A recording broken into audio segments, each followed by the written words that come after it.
تحياتي لكل اللي بيشوفونا واللي لسه هيشوفونا واللي بيتفاعلوا معانا واللي لسه هيتفاعلوا معانا. وانا اسف معاكم في نود واسف، بستنى كل تعليقاتكم وارائكم واسئلتكم وطلباتكم. ده بيخليني اعرفكم اكتر وكمان بيعرفكم بينا اكتر ويخلي حبل التواصل بيننا وبينكم دايما واصل.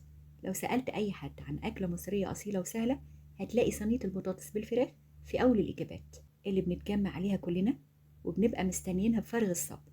وانا حابة اقدمها لكم بقى بطريقة مميزة شوية وبسيطة، ورغم بساطتها بس طعمها هيحكي عنها. سرها بقى في تفاصيل صغيرة هنعرفها أثناء الفيديو.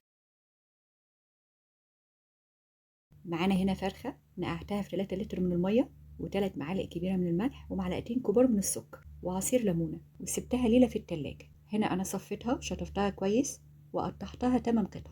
نقطعها بقى بالحجم والكيفية اللي تريحنا. هنشفها واسيبها في المصفى لحد ما اجهز كل الخضار وباقي المكونات بتاعتي، والخطوة دي مهمة جدا علشان الفراخ ما تنزلش مية كتير أثناء التسوية. تاني حاجة بقى الخضار، بطاطس وطماطم وبصل وفلفل أخضر، يعني الخضار المعتاد بتاعنا، وكله بقى متقطع معاكم مكعبات وبالكمية اللي تحبوها وقد بعض في الحجم. والبصل هنا قطعته 4 تربع لأن حجمه صغير، فلو البصلة كبيرة بنقطعها أصغر شوية يعني تكون مناسبة في الحجم لباقي الخضار. والتقطيعة زي ما انتم شايفينها لا هي كبيرة قوي ولا صغيرة قوي، تكون وسط كده، حابة الخضار يظهر معانا وما يتهريش مننا أثناء التسوية. ولو أخدتوا بالكم هتلاقوا أنا مكترة البصل شوية عن باقي الخضار لأنه بجد هيبقى أحلى حاجة ممكن تاكلوها في صينية البطاطس. طعمه كده وهمي جدا. التوابل، معلقة كبيرة ملح، نص معلقة كبيرة فلفل أسود، ورشة من الحبهان. دي بصلة كبيرة مبشورة ناعم، ولو حابين بقى نزود البصل ونخليهم بصلتين نزودهم مفيش مشكلة. فالحلو بقى في البصلة دي هي اللي بتظبط قوام الصوص وتخليه يتقل معانا، فهو على حسب كمية البصل. فأنا الحقيقة بعمله ببصلة واحدة بس، لكن لو حابين تخلوهم 2 مفيش مشكلة خالص. ده عصير طماطمية واحدة بدون مية، ضربتها في الكبة بدون أي سوائل. ومعانا معلقة كبيرة من الصلصة. في حلة على النار هضيف حبة من الزيت، هنزل بالبصل، هتبله بالملح والفلفل والحبهان. ريحة البصل تطلع كده ويسخن، بس يدوب يسخن، وننزل بالفراخ على طول.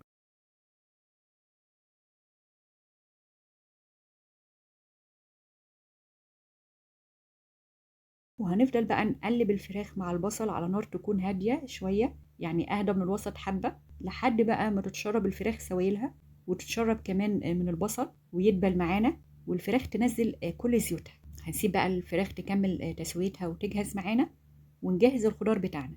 نحط الخضار كله في صينية الفرن ونتبله برشة خفيفة من الملح وزيها من الفلفل، ونقلب الخضار كله مع بعض.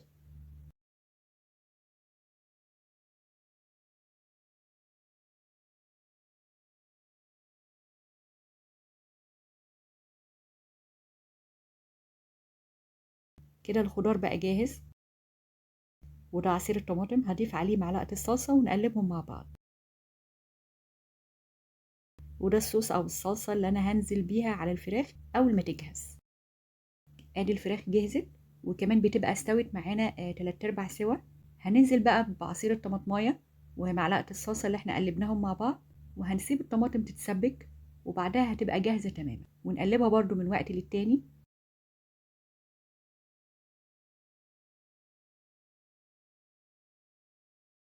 كده الفراخ بقت جاهزة، عصير الطماطم اتسبك والزيوت طلعت معانا على الوش. نوزعها على الخضار وبعدها نوزع صوص البصل والطماطم او التسبيكة اللي سوينا فيها الفراخ، جزء منها على الوش كده على الفراخ وجزء بحطه على الخضار، بحاول اوزعه على الخضار. بعدها هحط كوبايتين من المية المغلية بحيث يكون منسوب المية في نفس ارتفاع مستوى الخضار، يعني ما يعديش الخضار بتاعي. نقفلها بورق زبدة وبعدها ورقة ألمونيوم، وهسويها على البوتاجاز. مش لازم أبدا نسويها في الفرن، الحقيقة أنا دايما بعملها على البوتاجاز، بس لو حابين بندخلها الفرن عادي جدا على حرارة 170، ونحطها كده على سطح الفرن من تحت علشان ما تاخدش وقت معاكم، وهتلاقوا التسوية بتاعتها حلوة قوي. أنا بسويها على البوتاجاز وأسيبها أول 10 دقايق على نار عالية، وبعدها بقى بتكمل تسوية على نار وسط. ادي الصينية بتكمل تسوية والبخار طالع منها. دي بقى هنا الصينية هوريها لكم استوت تماما وكملت تسويتها، والخضار استوى واللحمة كمان استوت معانا والخضار استوى على الآخر ولسه محتفظة بسوائلها. احنا مش عايزينها تنشف، ما بحبش الصوص بتاعها يبقى ناشف كده. بعد ما كل حاجة استوت هحطها تحت الشواية علشان تاخد لون حلو. ادي صينية البطاطس وهي طالعة سخنة من الفرن وريحتها بتملى البيت كله. هتعرفوا بقى انها صينية العمر، هتفرق عن اي صينية بطاطس جربتوها قبل كده. البطاطس مستوي على الاخر ودايبة في الصوص الاحمر، وطعم البصل فيها بجد بيبقى حكاية، ودايب كده ومديها حلاوة مش طبيعية، بجد ملوش حل. صدقوني هتسيبوا كل تفصيلة فيها وهتركزوا مع البصل، هيبقى فارق معاكم قوي. الفراخ طرية ودايبة وشكلها من جوه يفتح النفس. جربوها وقولوا لي رأيكم فيها. وحابة أعرف بقى، بتحبوا صينية البطاطس باللحمة أكتر ولا بالفراخ؟ ورمضان كريم.